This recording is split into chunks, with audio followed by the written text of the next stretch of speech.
Welcome to Season 8 of Radio Free 501c, brought to you by Rogue Tulips Consulting. Don't forget to subscribe or follow us. We're in Season 8 and we still have a lot to talk about. Radio Free 501c is supported by USAE News, the weekly community newspaper of Association CVBs and hotels. Learn more at usaenews.com.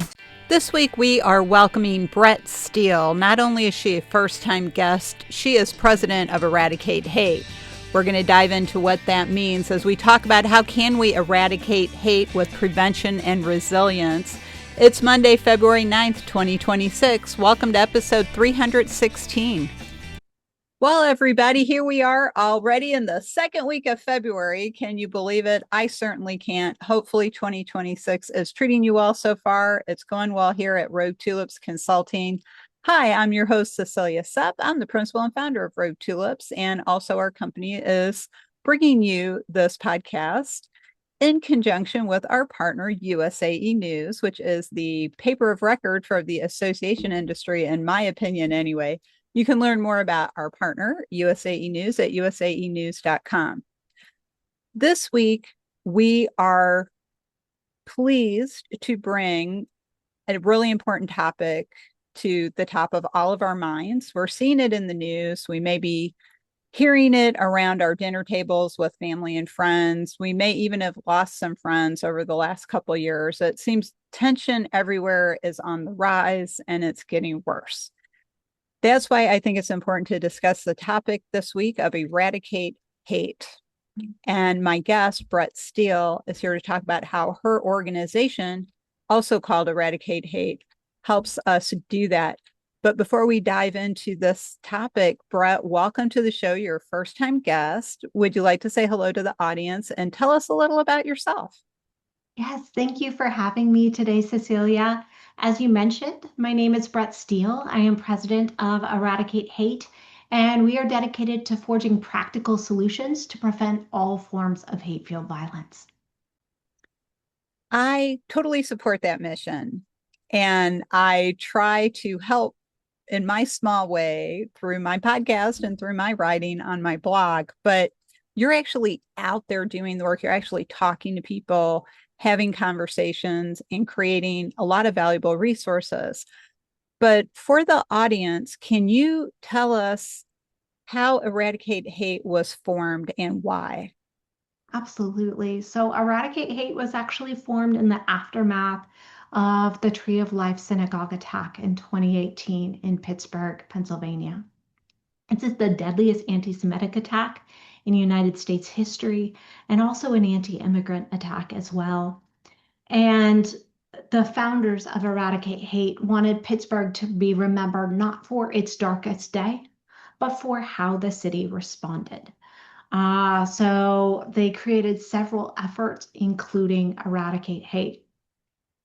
Our marquee event is a global summit where we bring together over 1,500 people from around the world, subject matter experts, policymakers, government leaders, mental health professionals, educators, students, law enforcement, you name it. Everyone has a role to play in preventing hate-fueled violence.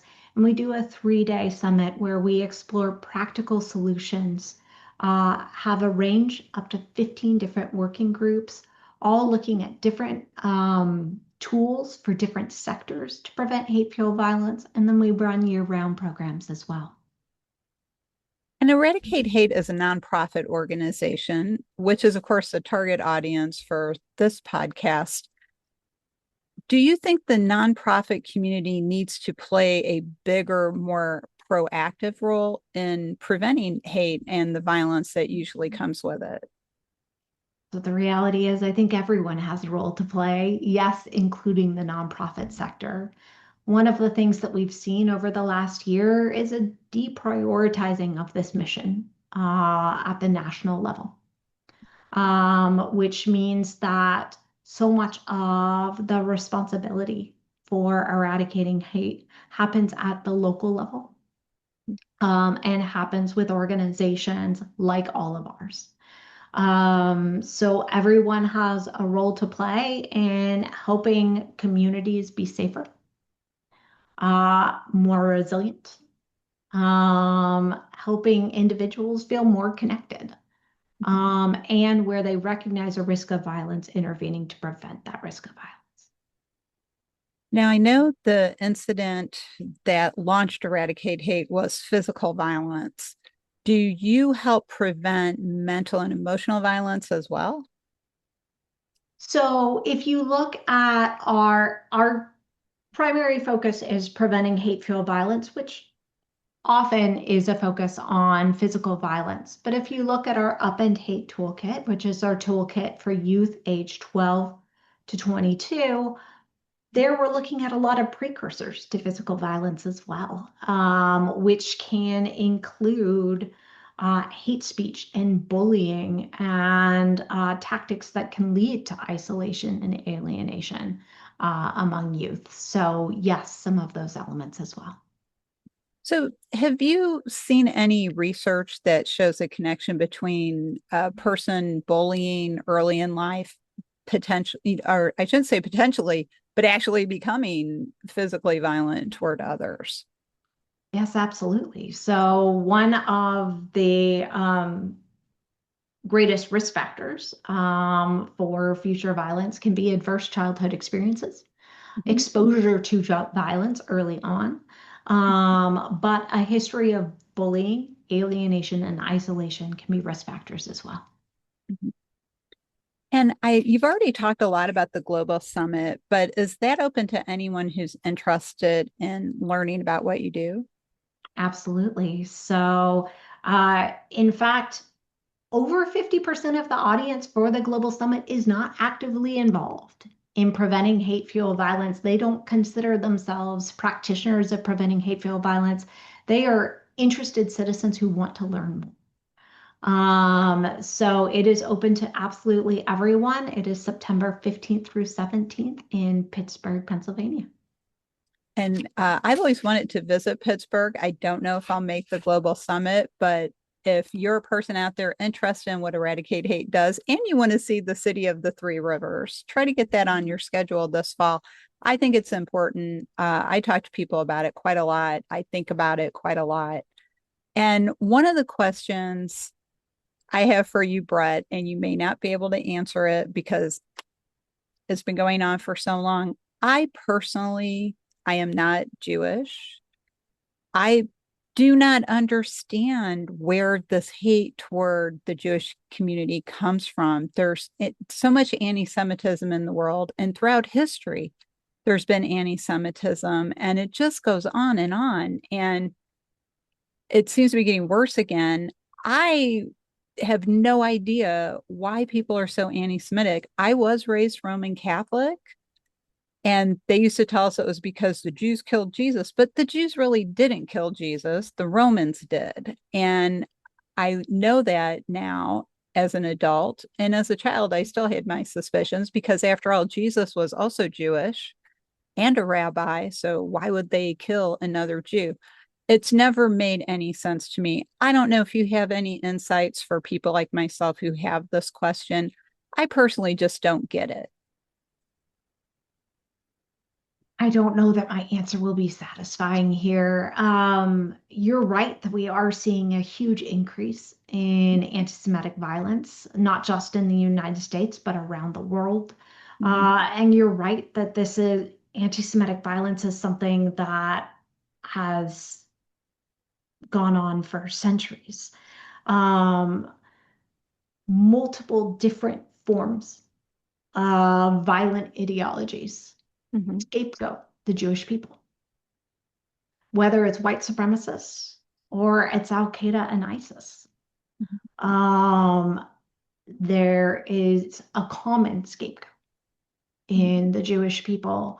Um, and there are millennia old conspiracy theories and prejudices related to the Jewish people as well. Do I know the root of them? No. But we're working to prevent that prejudice from turning to violence. I'm glad you mentioned all the different groups that are anti-Semitic because again, being raised a Roman Catholic, it's like, but Jesus was Jewish, and they used to teach us that. So as I was raised in a Christian religion, looking at other people who claim to be Christian, saying, "Oh, those Jews are bad." It's like, why? Knock it off. Stop. It's not true. It's not necessary. Let's just stop. And I think that's why Eradicate Hate is so important. And I was so glad that Cynthia Young from the American Art Therapy Association introduced us because she said, "Hey, you've got to have Brette on the podcast. You've got to talk about Eradicate Hate because it's just destroying us as individuals, as a society, as a planet. And we really have to start really thinking of ourselves as a planet.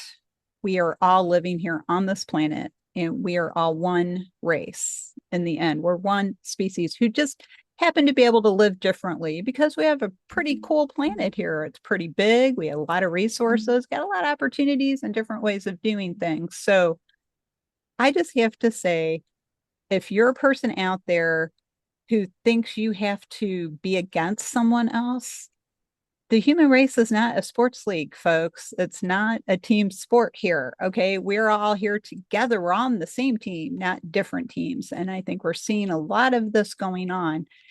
And that's why I want to make sure that you have an opportunity to talk with us, Brette, about the Reach Out Resource Hub and how that helps people cut violence off at the pass, as they used to say in the Old West. So, can you talk with us about that? Absolutely. So, one of the things we've realized, Cecilia, is in 75% of cases, Mhm. before someone commits an attack, whether that's a school shooting or that's a hate-based attack, like the Tree of Life, like the Tops Market shooting in Buffalo, you name it, 75% of cases, someone knew something before the attack occurred. Now, more often than not, they don't say anything. And the most commonly cited reason why they don't say anything is because they don't want to get someone they care about in trouble. The Mhm. people in the best position to observe behavior change over time, to recognize that someone may be struggling, may be in crisis, maybe talking increasingly violently, or maybe they're saying goodbye. Maybe they're amassing weapons, whatever that looks like. Um, if you're concerned that someone you know may turn violent, uh, there are places you can go for help. So we created the Reach Out Resource Hub because we knew that parents and friends were the most likely to recognize the risk of violence and the least likely to pick up the phone and call law enforcement because they were concerned about getting someone they cared about in trouble. So we wanted instead to create a whole directory of resources that they could turn to if they wanted to connect the person they cared about with a counselor, with a mental health professional, with a social worker. Maybe they wanted to talk to a threat assessment professional and say, how seriously should I be taking these threats that I'm hearing? I've gotten several teachers coming to me in the last year saying, hey, I'm getting death threats. Can I talk to a threat assessment professional and figure out if I should take this threat seriously? How scared should I be of this kid? So this is a whole directory of resources, all people who have raised their hand and said, I am willing to be a referral for someone who is at risk of committing an act of violence. Because years ago, while I was at the Department of Justice, I kept getting calls saying, I've got a kid in crisis in X place. Who do we know who can help them? Or a U.S. attorney. I can't charge this kid. Give me an alternative. And so we wanted to create a directory where no matter who you are, if you recognize a risk of violence, you can turn to the resources in that directory for help. It's at reachoutresourcehub.org. That's great. And I'm going to ask you to repeat the website again at the end of the podcast when we're wrapping up because you have a lot of good information. And I think we all need that. We need those tools. Right. And even if we just have a list of questions that we can ask people, that's the form of a lot of tools I create for people.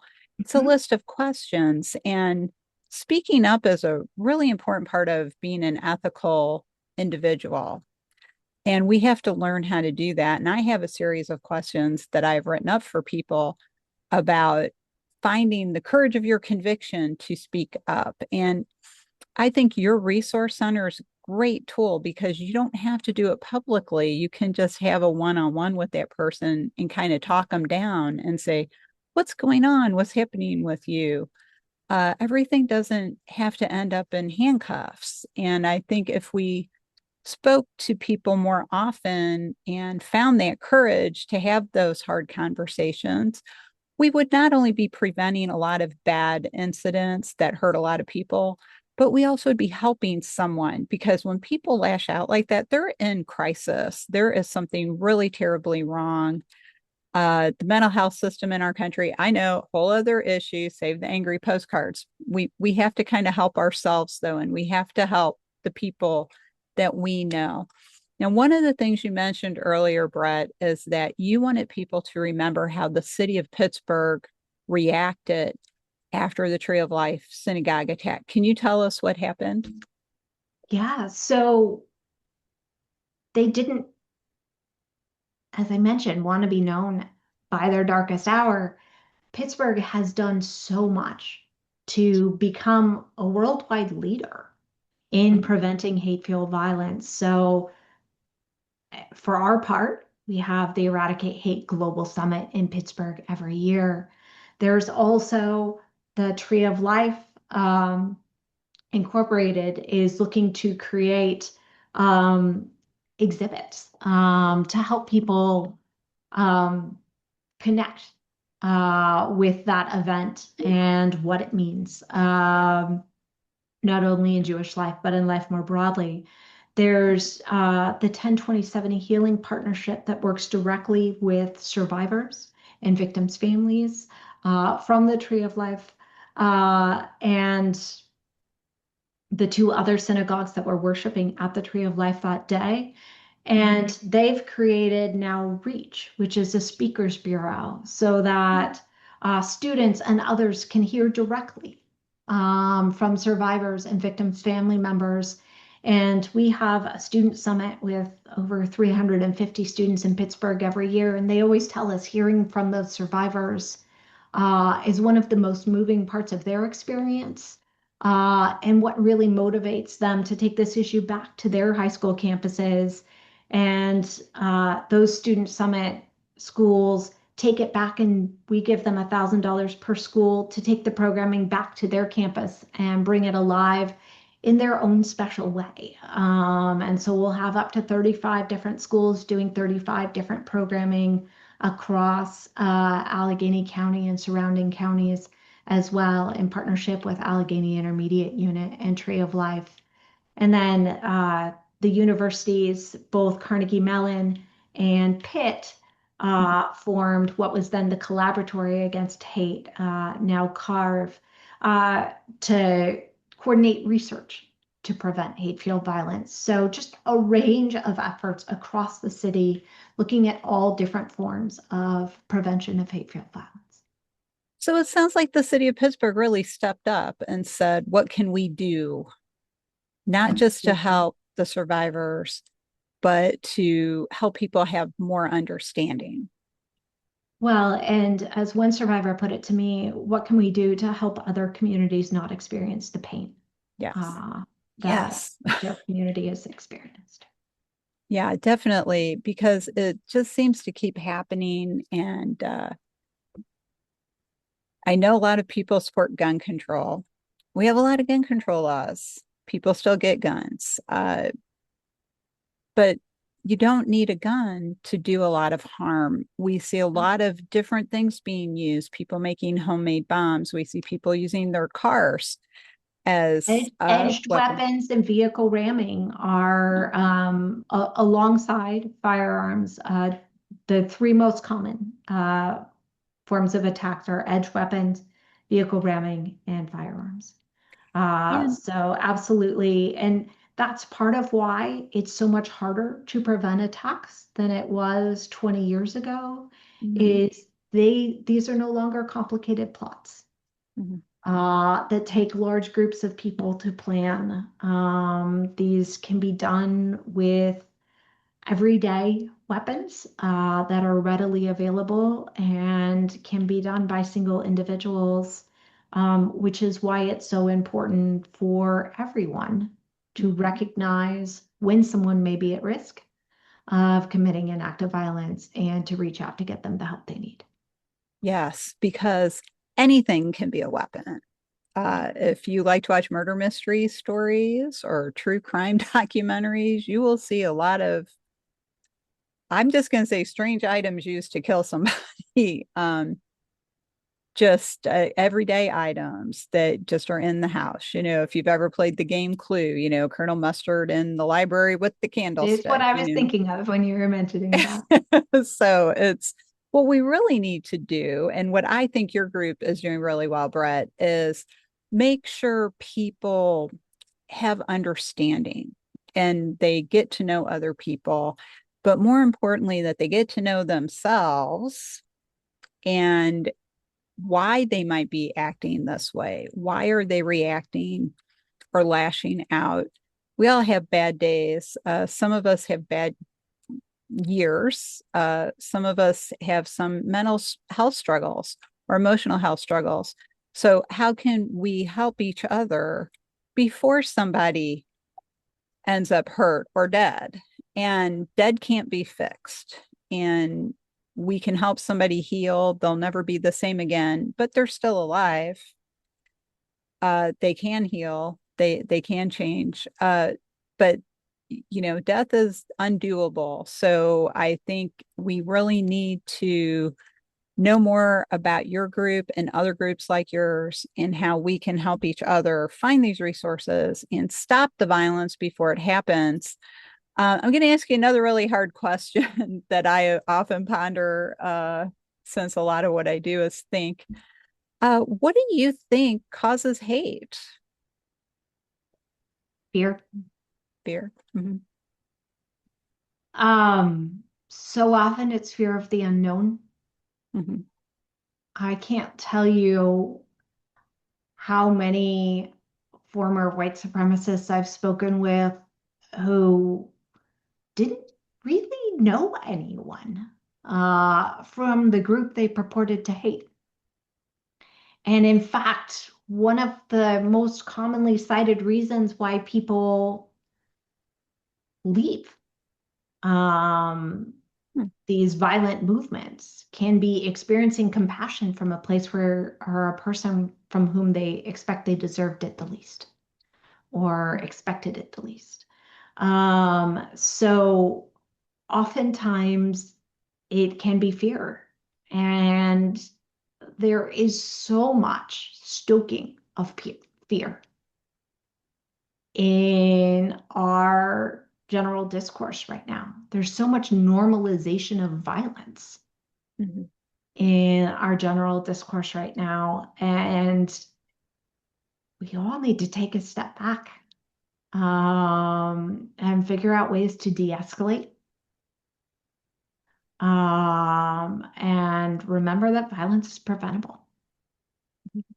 It shouldn't be normalized.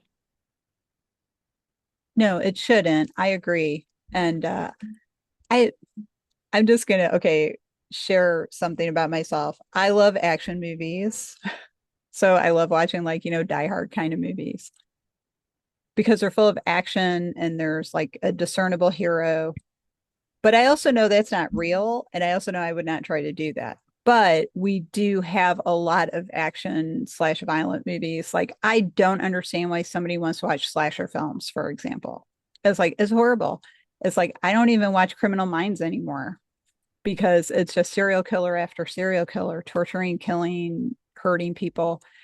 So, action films are violent, but it's like, to me, much easier to say, well, that's not really going to happen because, you watch enough action films and you see these running gun fights downtown areas, or guys driving cars really fast shooting at each other. And it's like, if it happened as much in real life as it did in the movies, we'd live in total chaos. If we would have no law, no order, nothing if this happened this much. But not everybody understands that when they see these things. There's a lot of violent video games. And I think when people are young, they don't get that it's not reality, that they don't get it's not the way things actually are. Like, I know a lot of times when I'm driving, I mutter to myself, this is not Grand Theft Auto, people. We're actually driving, so don't drive like you're playing a video game. It's like but so that kind of brings us back to this. So it's like, what are we putting in our heads? What are we thinking is okay? Are we turning off the news too many times? Are we just going, oh, I'm just not going to pay attention to that. I'm going to read this article on the Kardashians instead. I'm not going to see what's going on. What is happening? Why is everybody fighting all the time? I don't know if you have any other thoughts on that.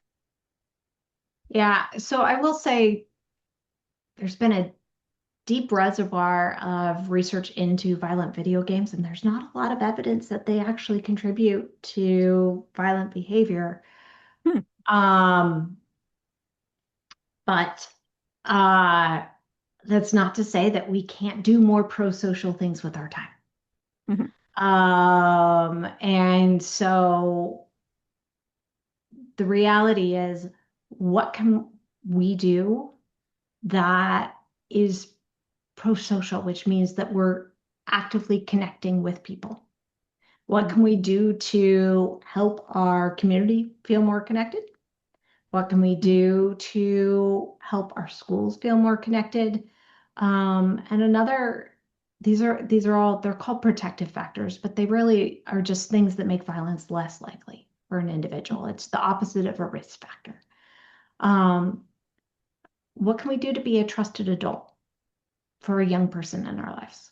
And having a trusted adult is a protective factor against multiple different forms of negative outcomes, not just hate-fueled violence, but it does protect against hate-fueled violence as well.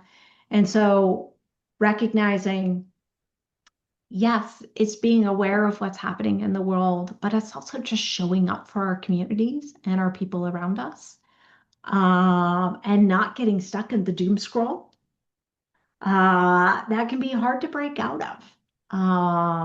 But instead thinking of, what can I do to be a positive force in my community, and what can I do to show up for the young people in my life as well.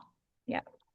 Yes, that's excellent advice. And thank you for pointing out, I was just repeating some conventional wisdom about violent video games. That is right. You made me remember the data doesn't show it. But I just have to say, as a concerned citizen, I worry about all of the input, all the influences that we're all seeing all the time. We become desensitized to Absolutely. things, and I was watching, of all things, the last season of Queer Eye on Netflix. And for the audience, if you're not familiar with Queer Eye, it's a show where 5 men who are gay, they all have different skill sets, and they go around and they help people like turn their lives around. It's really a very positive show. But one of them pointed out that he was getting kind of hateful messages on social media because he likes to wear a dress. He actually looks really good in it too, by the way. He looks great in a dress, but he likes to wear dresses and high heels. And he said that he gets these awful comments about, why are we normalizing this behavior? And he pointed out, but on the other hand, we have normalized, children getting shot on their way home from school or not getting enough to eat and things like that. So what are we getting upset about? We shouldn't worry about how people dress. We should worry about how people are living and thinking in that mental space that they have to be in if they're in a stressful situation. So whether that's living in a neighborhood where, there's a lot of gang violence, or maybe you're in a stressful household in a different kind of community, we all have our struggles. We all have the things that we need to deal with, and we all need to talk to each other about it and reach out to each other And what I love about the show Queer Eye, although, hey, congratulations on 10 wonderful years, guys. They ended the show after a decade.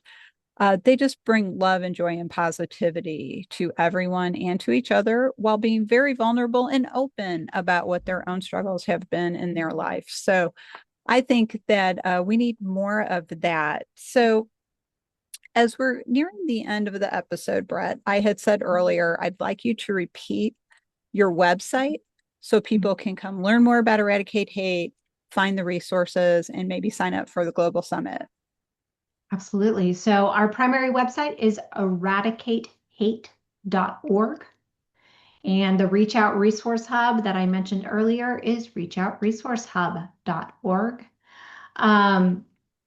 And the Global Summit is September 15th through 17th in Pittsburgh. We would love to see your listeners there. That's wonderful. And is there a fee for attending the summit? There is a fee for attending the summit. I forget exactly what it's going to be for this year. And there are various discounts for various people, but another reason to go to the website, find out what the registration fee is. No, that's great. And I think that's an investment worth making. So I'm glad that I can have you here and talk about it. I'd love to have you back in the future to keep discussing this issue of how can we help each other. There's an old song that I love. What the world needs now is love, sweet love. That's the only thing there's just too little of. That's how we can balance this out and help each other and really make the world that place we all know it can be. So, Brette, I want to thank you. You've been a wonderful guest. You have a wonderful, sensitive way of explaining a very difficult topic. So thank you again. What is the one thought you would like the audience to take away today? And how can they get in touch with you if they'd like to talk with you more about Eradicate Hate? Hate-fueled violence is preventable, and everyone has a role to play in preventing it. If you want to get in touch, go to eradicatehate.org and click Contact Us. Excellent. Well, Brette, thank you again. You also have a page on LinkedIn for Eradicate Hate.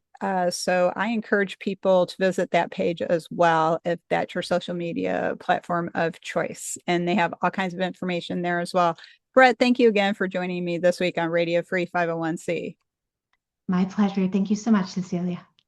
Well, we have to go rogue for now, but we'll be back next time with another exciting episode. And hey, if you haven't had the opportunity to follow us or subscribe yet, take a moment and do that because we are well past 300 episodes and still so much to talk about. Important topics like this and other topics related to nonprofit management in the world around us. So please do take a moment and subscribe.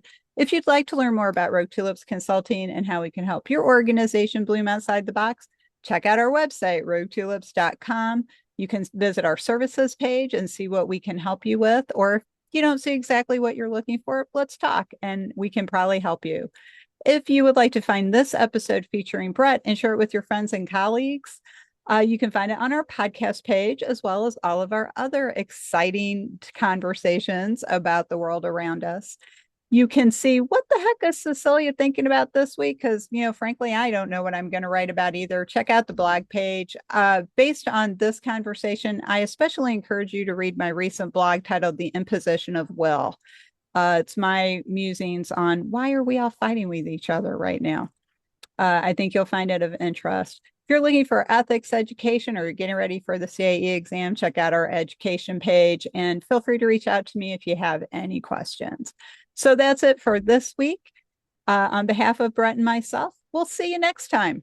That's it for this week. I hope you really loved this episode as much as I did. Thanks for listening. Learn more about how our experience and knowledge at Rogue Tulips can give your organization the strategic edge to reach its goals. Check out our website at roguetulips.com. We'd love to talk with you and see how we can work together.